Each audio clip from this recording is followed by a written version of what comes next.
오늘 이 아침 우리가 함께 묵상할 말씀은 요한복음 21장 20절에서 25절까지의 말씀입니다.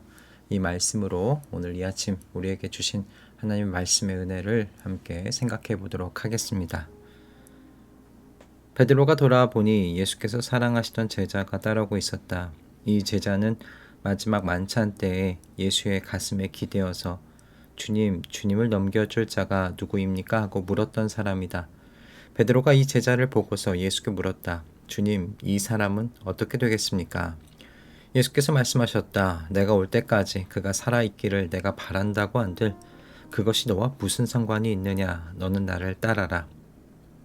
이 말씀이 믿는 사람들 사이에 퍼져나가서 그 제자는 죽지 않을 것이라고들 하였지만 예수께서는 그가 죽지 않을 것이라고 말씀하신 것이 아니라 내가 올 때까지 그가 살아있기를 내가 바란다고 한들 그것이 너와 무슨 상관이 있느냐 하고 말씀하신 것뿐이다.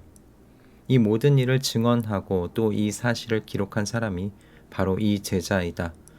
우리는 그의 증언이 참되다는 것을 알고 있다. 예수께서 하신 일은 이 밖에도 많이 있어서 그것을 낱낱이 기록한다면 이 세상이라도 그 기록한 책들을 다 담아두기에 부족할 것이라고 생각한다. 아멘. 어제 저희는 요한복음 21장 15절에서 19절의 말씀으로 넘어진 우리를 다시 일으켜 세워주시는 주님의 사랑을 생각해 봤었습니다. 상처 입고 주저앉아 있던 베드로에게 먼저 찾아오셔서 사랑을 고백하게 하시고 그 안에 있던 마음의 문제를 해결하시고 나를 따르라 말씀하시면서 그의 삶의 방향을 다시금 세워주셨지요. 고기잡이의 방향에서 주저앉아 있었던 베드로가 그래서 다시 주님을 향해 일어서게 된 순간이었습니다. 그런데 오늘 본문에서 베드로에게서요, 우리 안에서 너무나 자주 슬금슬금 올라오는 같은 모습을 발견하게 됩니다. 그래서 좀 깜짝 놀라게 되는데요. 베드로가 한 일을 보시면 다들 수긍하지 않으실까 싶어요. 20절과 21절의 말씀인데요.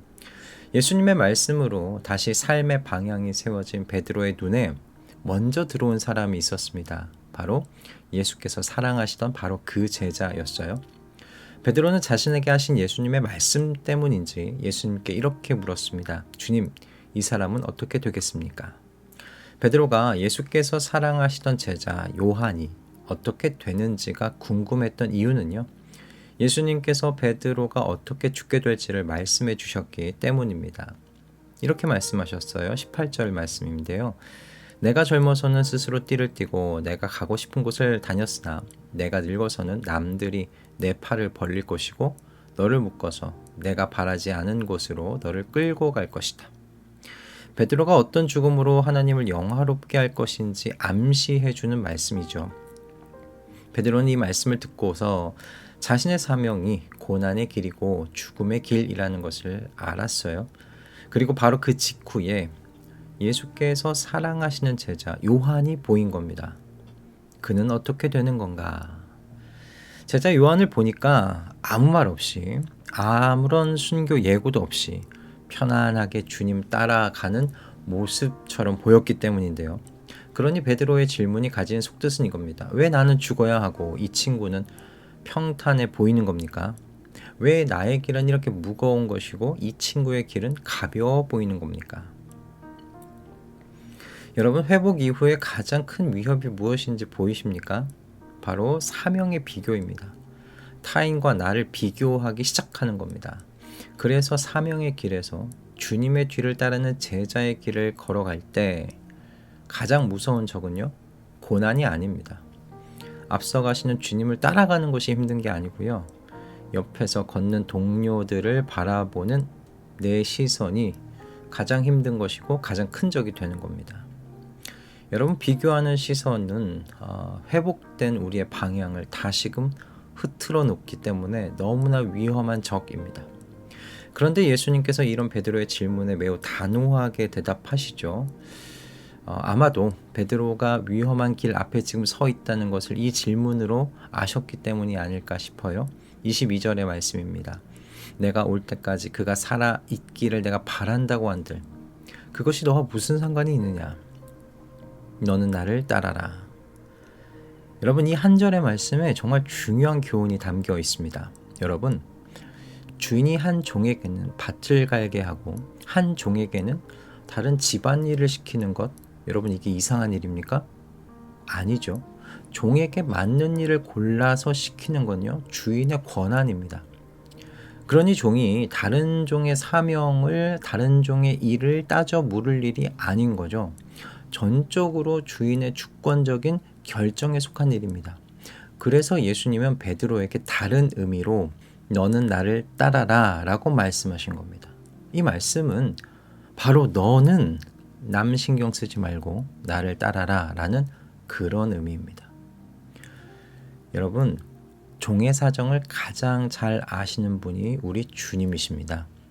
여러분 각자에게 가장 어울리고 맞는 일이 무엇인지 잘 아시는 분이 주님이십니다. 베드로에게 맞는 사명, 목양과 순교를 주신 것이고요. 요한에게는 머물면서 기록하고 증언하는 것, 즉 붓으로 주님을 증거하는 사명을 주신 겁니다. 같은 주님을 섬겼고 같은 사랑을 받았지만 완전히 다른 길을 걷게 되었습니다. 그런데 이것을 결정하는 건 우리가 아닙니다. 바로 주님이십니다. 왜 저 사람은 저렇고 나는 이런가? 이 질문에 대한 주님의 대답은 명확하셨죠. 그것이 너와 무슨 상관이 있느냐입니다. 여러분, 이 말씀이 차가운, 뭔가 이게 냉소적인 답변이 아니에요. 오히려 이렇게 말씀하시는 거예요. 그 사람의 일은 내가 책임질 거야. 너의 사명은 너를 가장 잘 아는 주인으로서 내가 너에게 맡긴 거니까 너는 그 사람의 일 걱정할 게 아니라 내가 너에게 맡긴 일에 충성하면 돼. 그 사람에게 준 그 일은 내가 결정한 일이야. 여러분, 우리에게 정말 그래서 중요한 일이 무엇입니까? 곁눈질하지 않고 주님 따라가는 일입니다. 방향이 회복되었다면 이제 남은 건 집중하는 것이죠. 너는 나를 따라라. 여러분, 이 말씀은 집중하라는 말씀 아닙니까? 방향이 세워졌으니까 이제 그 방향에서 이탈하지 말라는 말씀 아닙니까? 계속해서 끊임없이 습관적으로 나를 따라오라는 말씀이죠. 여러분, 제자도의 본질은요, 남보다 앞서가는 것이 아닙니다. 여러분, 제자도는 주님의 뒤를 따르는 건 경쟁이 아닙니다. 주님이 나에게 주신 그 길에서 이탈하지 않고 끝까지 완주하는 것이 제자도의 본질인 줄로 믿습니다. 그리고 그것이 주님과 나와의 1대1의 순종의 모습이 아닐까 생각합니다. 사도 요한도 베드로와 같이 사명을 끝까지 완주하지 않았습니까? 그는 끝까지 남아서 자신에게 남겨진 기록과 증언의 사명을 충실히 수행했어요. 자기에게 주어진 길을 묵묵하게 끝까지 걸어갔지요. 그래서 오늘 이 새벽에 우리가 이 사도 요한이 남겨놓은 요한복음 읽을 수 있는 것이고 이 요한복음을 묵상할 수 있는 것이고, 그래서 주님에게서 주님의 마음과 뜻과 지혜를 이 아침에 우리가 배워 나아갈 수 있었던 것 아니겠습니까? 오늘 본문에서 우리는 회복 직후에 찾아오는 비교의 유혹과 그것을 끊어내시는 주님의 단호한 명령을 보았습니다. 제자도의 길에서 정말 위험한 것은 여러분 기억하십시오. 남과의 비교입니다. 다른 이의 사명이 눈에 들어오는 바로 그것이 위험한 순간입니다. 왜 저 사람은 저렇게 잘 되고 나는 왜 이런가? 왜 저 사역지는 크고 나의 사역지는 작은가? 왜 저 사람의 길은 평탄하고 나의 길은 고단한가? 이런 비교의 늪에 빠지려고 할 때마다 오늘 주님의 말씀이 기억났으면 합니다. 그것이 너와 무슨 상관이 있느냐? 너는 나를 따라라. 우리의 남은 여생이 남의 인생, 남의 사명에 마음 빼앗기지 않는 그런 여생 되기를 바랍니다. 주님이 내게 주신 이 길이 내게 가장 합당한 길인 줄 알고 끝까지 충성되게 완주하시는 저와 여러분이 되기를 소원합니다. 곁눈질하지 말고 주님만 바라보면서 그 뒤를 묵묵히 따라가기를 이 아침 기도합니다. 그런 복된 인생을 사시는 우리 말씀동행 모든 식구들 다 되시기를 주님의 이름으로 축복합니다. 할렐루야. 기도하겠습니다.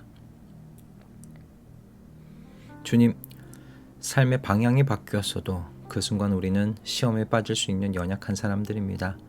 다른 사람들과 나의 사명을 비교하는 이 나약함이 저희 안에 있습니다. 그런 비교의 늪에 빠지려 할 때마다 주님의 음성이 들리게 하여 주시옵소서. 그것이 너와 무슨 상관이 있느냐, 너는 나를 따라라.